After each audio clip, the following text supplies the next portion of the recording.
എമ്പുരാൻ വിഷയത്തിൽ ഞങ്ങളൊരു അഭിപ്രായം പറയാനായിട്ട് താല്പര്യപ്പെടാത്തത് അതെല്ലാം ചില പ്രത്യേക സംവിധാനങ്ങളുടെ താല്പര്യമായിരുന്നു.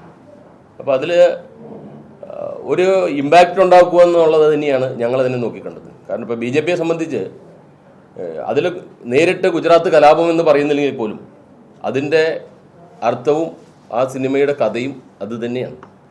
അപ്പോൾ അതിനെ ഇവർ BJPയോട് ശത്രുതാ മനോഭാവം കാണിച്ചതാണോ അതോ ഈ ഇമ്പാക്റ്റ് വെച്ച് പാർട്ടിയെ വളർത്തുവാനാണോ, എന്താണ് അതിൽ നിന്ന് ഇവർ കണ്ടത് എന്നുള്ളത് ഇന്നും അവ്യക്തതാണ്. പക്ഷേ സെൻസർ ബോർഡ് കൃത്യമായിട്ട് പരിശോധിച്ച് കട്ട് ചെയ്യേണ്ടതെല്ലാം കട്ട് ചെയ്യുന്നു. രണ്ടാമത്തെ കാര്യം, ഈ സിനിമ പ്രൊഡ്യൂസർ ഇദ്ദേഹമാണല്ലോ, ഗോകുലം ഗോപാലനാണ്. ഈ വിഷയത്തിന്മേൽ അദ്ദേഹത്തിൻ്റെ എല്ലാ സ്ഥാപനങ്ങളും 2 ദിവസം മുന്നേ റെയ്ഡ് നടത്തി, ഇന്നലെ ഉൾപ്പെടെ. അദ്ദേഹത്തെ ഇപ്പോൾ ED ചോദ്യം ചെയ്യാൻ പോകുന്നു. അപ്പോൾ ഇത് ഇന്ത്യയുടെ ദേശീയ തലത്തിൽ തുടക്കം വെച്ചത് മഹാരാഷ്ട്രയിലാണ്. ഞങ്ങളുടെ സംഘടനയെ പിളർത്താൻ വേണ്ടി ഈ പറയുന്ന EDയെയും CBIയെയും വെച്ചുകൊണ്ട് ഭയപ്പെടുത്തി അഴിമതി ആയിട്ടുള്ള ആളുകൾ ഭയപ്പെട്ട് ഓടി അവരുടെ മുന്നിലെത്തുകയാണ് ചെയ്തത്.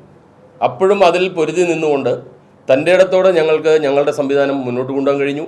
അന്ന് മുതൽ ഈ സംഘടന കേരളത്തിൽ അതിൻ്റെ ഒപ്പം നിന്ന നേതാക്കളാണ് ഇന്ന് ഈ സംഘടനയുടെ സംസ്ഥാന ലീഡേഴ്സ്.